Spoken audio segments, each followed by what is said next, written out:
Hello, bienvenue dans notre émission de Success Stories, épisode 57. Nous sommes honorés d'accueillir notre invité, M. Aimé Dewa. Découvrez des lettres pour gagner des lots. Restez jusqu'à la fin et n'oubliez pas de liker.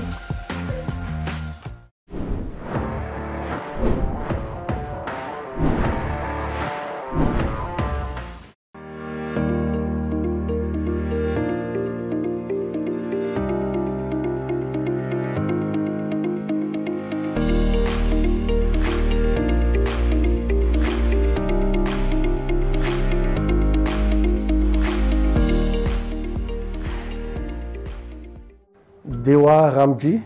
Miralien Aimé. C'est un anarana feno. Fon fafatoranolla de Aimé Dewa. Parcours kolu ram maulumbelna defa efa misotro ronono. Eto nefa ny tiako resahana voalohany indrindra raha mbola nimen'Andriamanitra heritsaina mbola matanjaka tsara dia ho fanatsarana ny fiarahamonina sy ny antom-pisiko eto amin'ity fiainana mandalo ity dia raha mbola misy azoko hoentina dia hoentiko raha ny momba manokana olona avy any teraka tany Fort-Dauphin nianatra tany parapazoko ny baka dia nianatra avy eo teto Antananarivo teo misehatra ny science économique manana ny maro-pahaizana any amin'io nefa tsy mijanona tamin'izay ihany fa mbola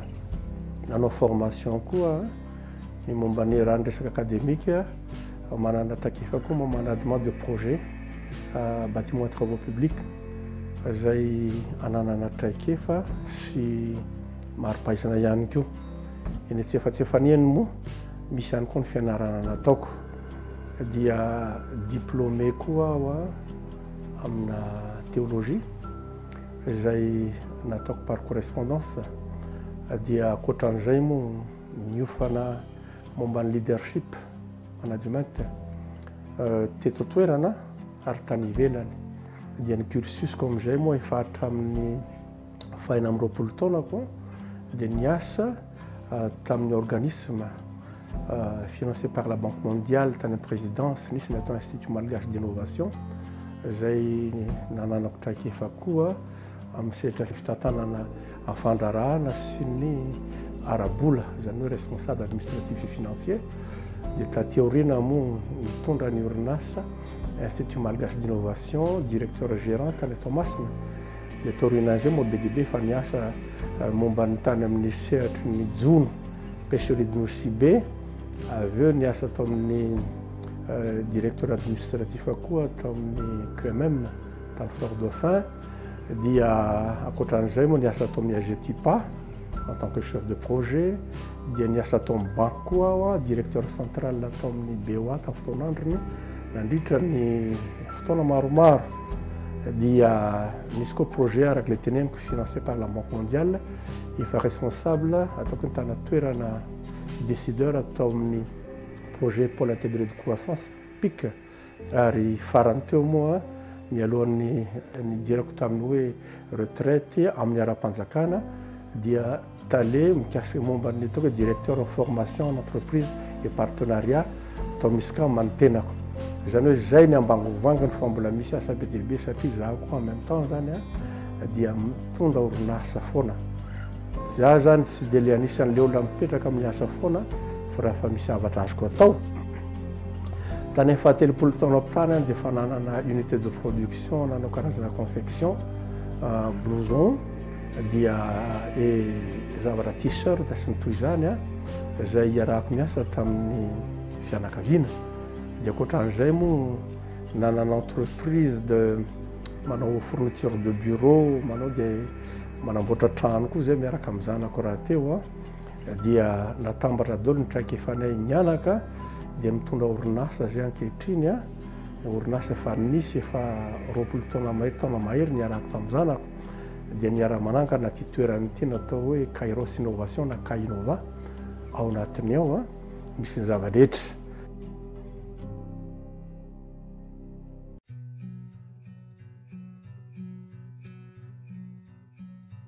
ao anatin'ny Kainova misy groupe anankiray dia misy ny atao hoe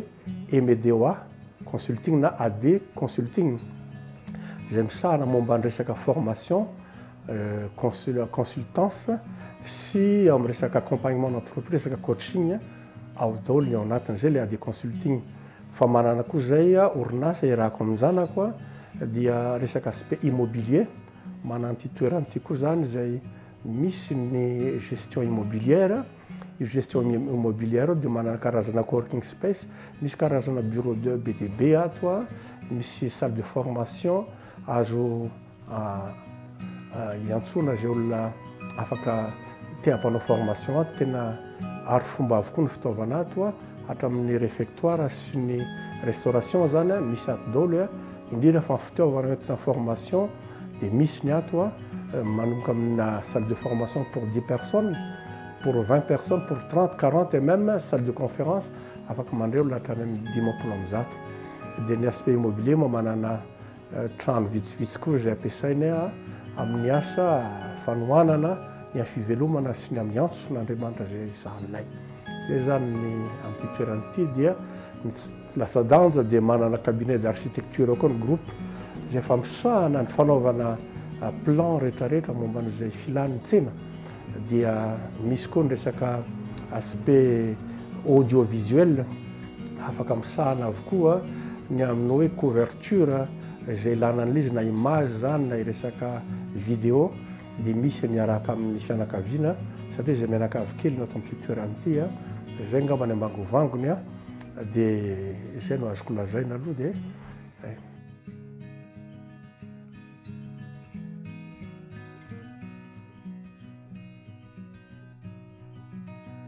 ya mipetraka tsara amin'ny fanontaniana marina tokoa fa voany occupé poste voalohany dia responsable administratif et financier tany Mananjary tsy kisendrasendra le izy amiko za olon'ny finoana ary amin'ny olon'ny finoana zay dia napetrako foana fa matoa misy aho dia misy antson'Andriamanitra manokana ny amiko dia rehefa mahazo appel dia nangataka tamin'Andriamanitra eo inona ny tena ampiasanao dia nanana vision zany hoe iny vision zany nangatako ny inona ny zavatra antson'Andriamanitra tamiko dia tao anatin'izay no nahazoko fandresen-dahatra tao anatiko hoe natao hitondra olona ho amin'ny fanekena an'Andriamanitra amin'ny fiainany izay nefa tsy tanteraka raha ohatra ka hoe mijanona amin'ny sehatry ny fiangonana amin'ny fahafantarany olona azy ny atao hoe fiangonana tsy ndrindrina ifatra fa mila olona resy lahatra amina fomba fijery vaovao dia zay nandresy lahatra aho hoe rehefa hiasa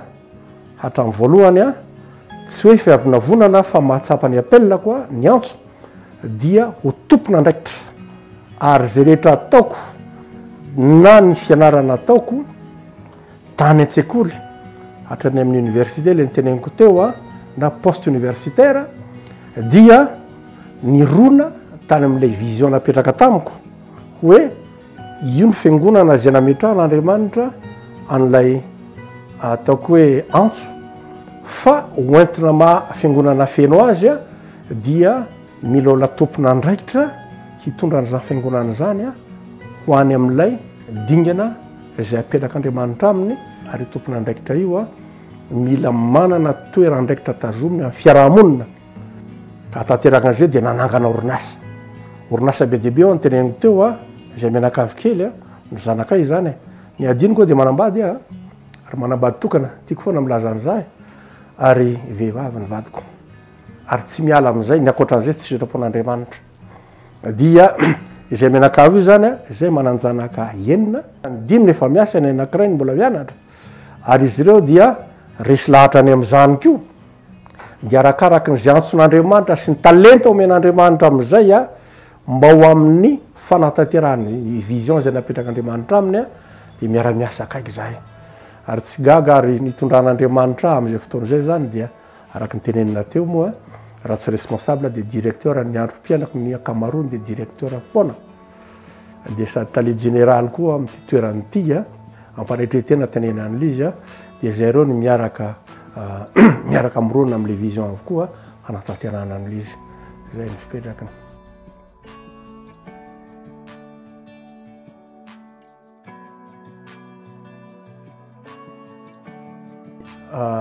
ny am'zay a raha ny olona moa raha zanaka dokotera ony dia tonga dokotera raha zanaka mpiasana banky dia banquier ihany koa efa tratran'izay any satria tamin'ny cursusiko zany a taleny banque BOA tamin'ny fotoanandro directeur central natao fa nivina tato anatiko mbola mipetraka foana fa nanomboka ny tena anam-pahazavan'le izy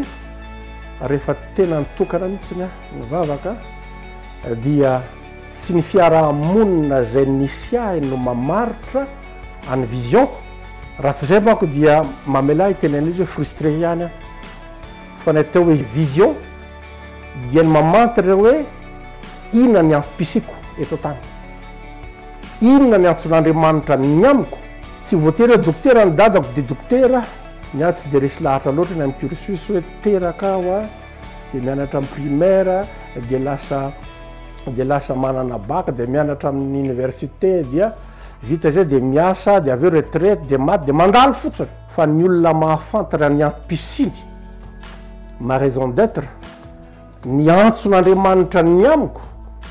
no mametraka ny amin'ny soatoavina zay mitondra ny fiainako satria misy n'ilay ny antso ahy dia manana ny valeur ny ary aligné amin'ny valeur zay napetrak'Andriamanitra zay mandesy lahatra dia eo amin'izay mijery aho hoe inona ary ny antom-pisiko ny raison d'être ko hoe inona ny fitaovana oentina mahatratra an'izay dia eo amin'izay mijery aho hoe karazana fianarana manahoana no fitaovana oentina hanatanteraka an'izay zao raha be dia be loatra izy zany fa iza mandamina io rehefa mahay mandamina ny fiaina ianao manana fotoana amin'izany dia reo rehetrarehetra reo zany a no fitaovana oentina manatratra an'ilay vision zay mamaritra ny antom-pisiko tamin'izaho vao resy lahatra ny fahafantarana vision dia efa misy sary mazava tsara ny atao anatin'ny saiko mahita hoe voatory ny filazantsara eran'ny Madagasikara sy any ivelany ary be dia be ny orinasa kristianina zay efa mijoro resy lahatra amin'izay a zay nivoaka ny sehatry ny rindriny efatra amin'ny fiangonana amin'ny maha-kristianina feno azy nivelatra ny ara-panahiny ary ny ara-pivelomana koa misongadina ny antony dia satria tafiditra ao anatin'ny vision izy a mivelatra tsara ary ny amin'izay fotoana izay misy natao hoe théologie du travail tamin'ny voalohany ny asa dia karazana ozona izy io noho ny amin'ny fahotana fa rehefa tonga kosa ny famonjena dia lasa fitahiana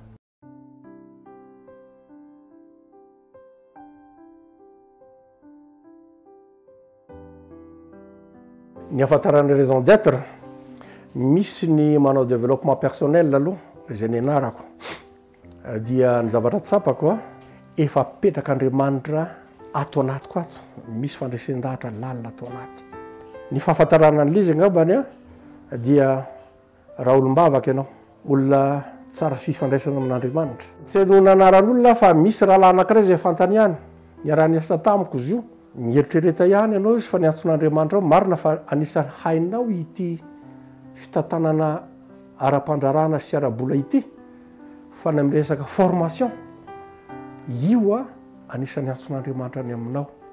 zay zany no ahafantarana an'lizy a anisany hoe misy conviction atao anatiko ato misy fifandraisana manoka amin'Andriamanitra confirmer ny zava-misy ary na dia zao toerany zao zay hitantsika manodidina ty toerana ity centre Kairos Innovation dia ny zavatra tsapa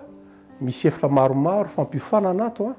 mety hafa ny eritiko dia izy tamin'ny voalohany fa izao izy dia fa tena ohatrany hoe efa nomanin'Andriamanitra anaovana formation ho any amin'ny entreprise maneran'ny Madagasikara ary ataoko hoe ny tompony deraina amin'izy a fa efa nampanao formation koa tany ivelany tany Afrika ny AD Consulting na ny Kairos Innovation zay misy an'ity toerana ity any Togo ohatra dia efa nanao zay a dia ankoatran'izay a any ivelan'ny Madagasikara koa misy orinasa sasany any andafy any a dia afaka mifandray a amin'ny formation tahaka an'izany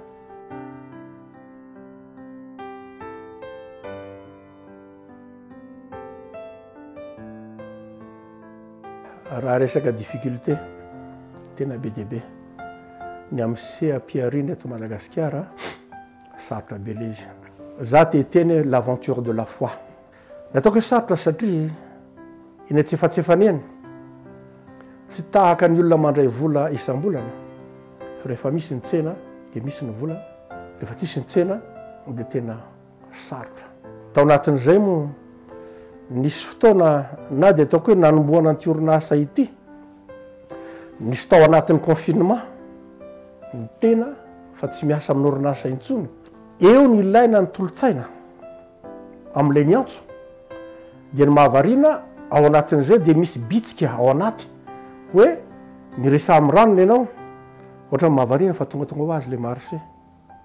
Fa tena difficulté zany a ny tsy mahamora an'ity fandrarahana ity indrindra fa ny fandrarahana kristianina. Adiniko ny teo fa niofana koa momba ny fandrarahana kristianina satria misy faminganana eo,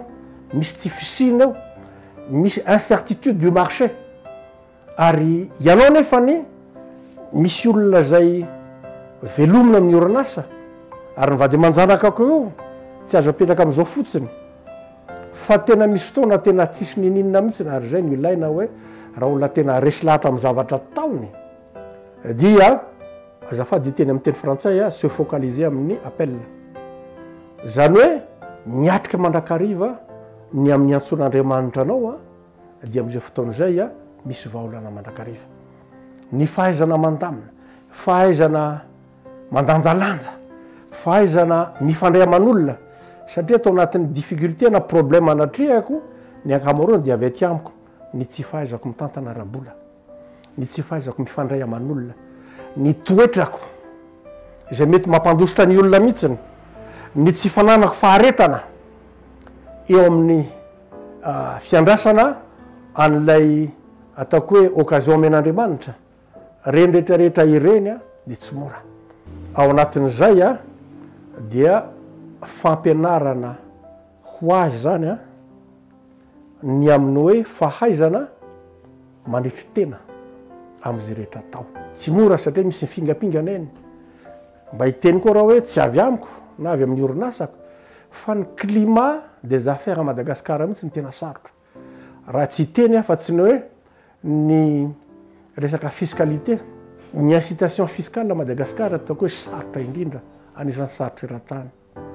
Satria raha hiditra amin'ny sihatry ny famokarana ianao dia mbola tsy tonga amin'ilay fotoana hoe afaka mivelatra tsara fa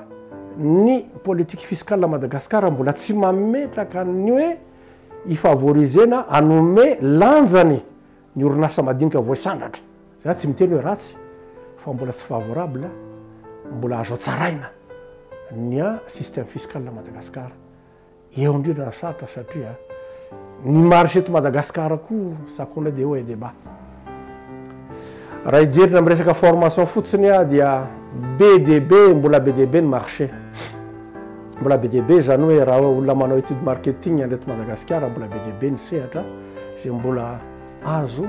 anaovana ny asa maha-formateur amin'ny orinasa. Kanefa be dia be koa ny milaza azy ho formateur en entreprise, formateur zany. Kanefa tsy mifanojo ny filan'ny orinasa rehetrarehetra izay mipetraka io sy ny fisindreto formateur izay mitsangana formateur ireto, fa rehefa tsy mahita asa ny olona dia lasa consultant, tsy mahita asa dia lasa formateur. Fa le tena voalohany ny appel tsy ao anatiny ary ny fahaiza manao sy ny traikefa tsy ananany. Ary dia azafady miteny aty fa manaonao foana ny farany.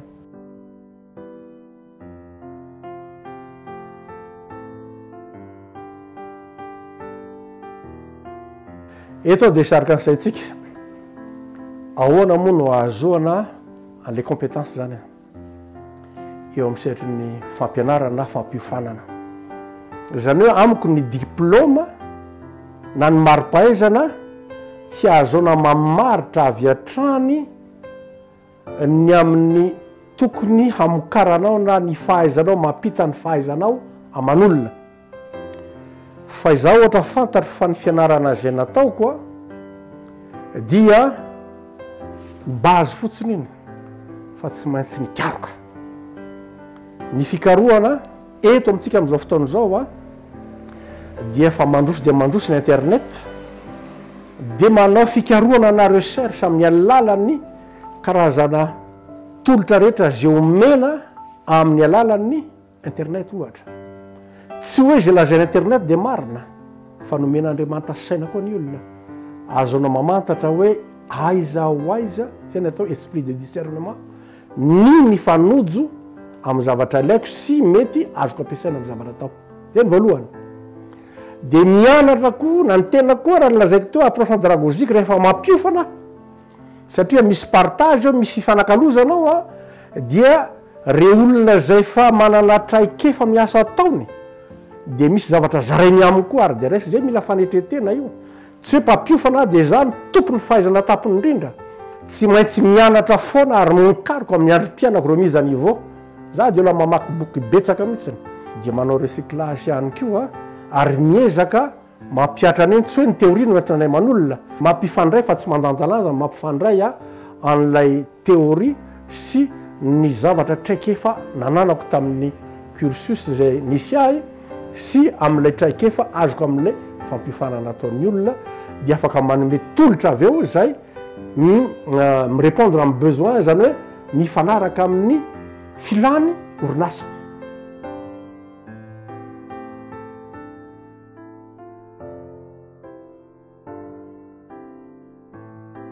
laza tery voalohany moa hoe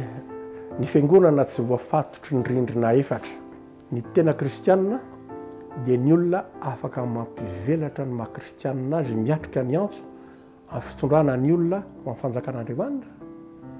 fa saingy tsy manadino fa misy teny anankiray mamela teny an'ilay izy hoe fa nampahantraina izy hampanankarena ny maro zany hoe ahoana moa no azoko mitory ny filazantsara tena izy nefa tsy hita ny fiainako ny fiainako zany dia nantsoan'Andriamanitra amin'ny fiadanana amin'ny fitsaharana tsy hoe miazakazaka mitady harena fa kosa mahafantatra ny antso sady voatay aho ny fitahiana ho an'ny hafa ho an'ny fiangonana ho an'ny fiarahamonina ho an'ny firenena satria sako ny milaza eto fa raha resaka hetra izany dia zay tokony alohanay ary tsy mihoatra ny tsy latsaka no arotsakay amin'ny kitapom-bolany firenena ary dia hita mihitsiny fa rehefa miaraka amin'Andriamanitra ianao sady voatay ianao voatay ny ankonanao voatay ny fiarahamonina satria tompona andraikitra koa ny fokotany dia hita hoe miavaka ny kristianina anankiray ho vavolombelona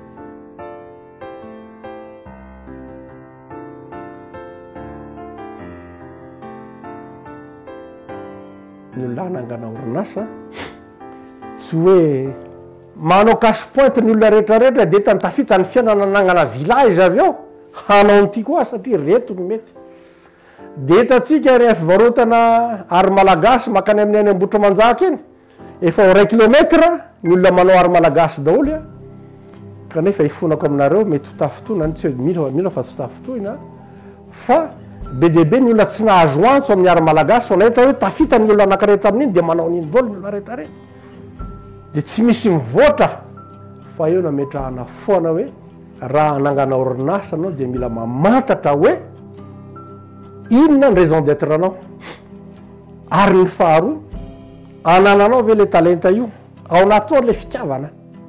fa za milaza aminareo fa le talenta fantatrao foana hoe izaho zany dia olona nametrahan'Andriamanitra salamin'ny antenako hitako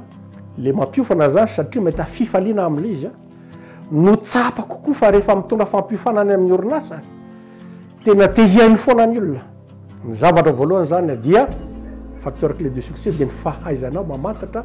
zay talenta nananao satria mananantso ianao faharoa efa fantatrao ny appelanao dia ny mamorona ny moyen rehetrarehetra ny ahy zany dia petraka hoe za re manangana orinasa tsy ny fidiram-bolako androany no mamaritra ny tanjona andehanako zany hoe tsy mametraka ny objectif à partir ny moyen nanako amin'izao fa apetrako ny objectif voalohany zay vao mitady aho hoe ahoana ny fomba ataoko hatanteraka ny objectif ako iny nyaingy avy amin'ny kely io zany dia misy fifehezantena ohatra mikaraha 1 million dia ny fahaizako mandamina fitantanana volako iny dia efa manomboka sahady mitady hoe ahoana ny azoky ny moyen financier inadeo ny ressource eto ampelantanako dia ahoana ny amorona ressource hafa zay natonga ny teny tany amin'ny voalohany za nanana ny asako foana ary naomby fa tsy nanaka anahy ny fahaiza mandamina no entina miady dia ny manana orinasa ankilany foana hoe tena tsy afeniko fa nanao confection entreprise de unité de production kely zany hoe niezaka namorona fitaovana na ressource mba azoana mampitombotsy kelikely ny zavatra atao anatiko dia nyvokany le zavatra hitanareo zao ny fahaizana midiversifier an'ilay andraikitra ataonao fa tsy adino fa za koa na dia ao anatin'izay fahaiza mandamina no entina miady dia sady afaka manana fotoana hialana voly no afaka manana fotoana iarahako avady aman-janako manana fotoana azoko miatrika ny asany am-piangonana zany hoe ny fahaizana mametraka an'izay zavatra zay savoir s'organiser mba hatonga an'ilay tanjona dia zay no metrahana an'ilay zany.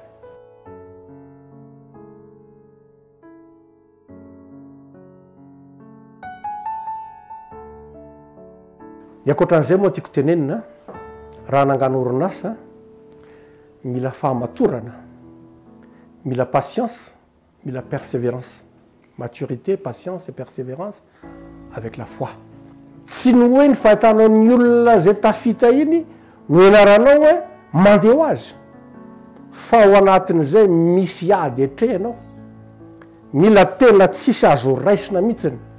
tsisy hoanina ao an-trano mametram-panontaniana hoe zanak'Andriamanitra ave ity marina ave ny antsoko fa rehefa maharitra amin'ny anao persévérant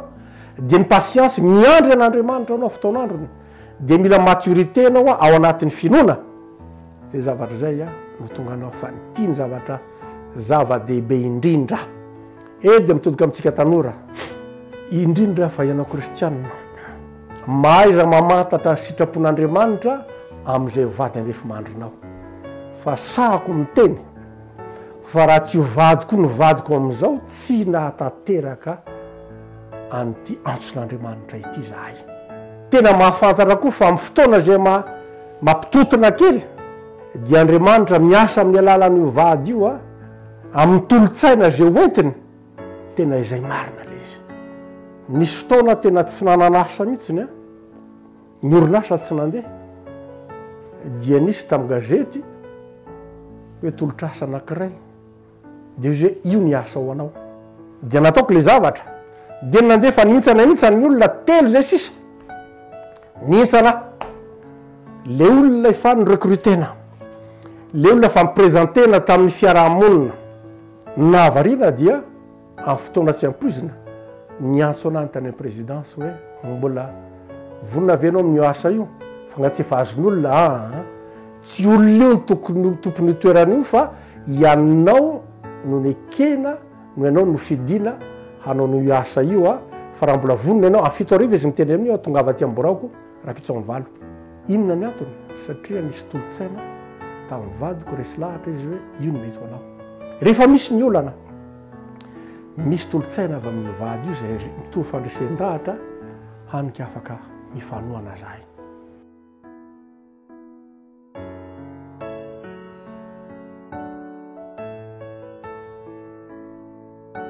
Anisan'ny zavatra mampiavaka an'ity toerana ity koa moa dia zao hoe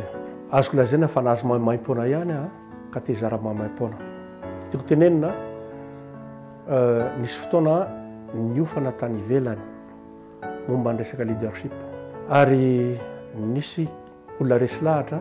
nanao ny financement ny fianarana ireo zay natao tany ka eto dia te hiantso ny tanora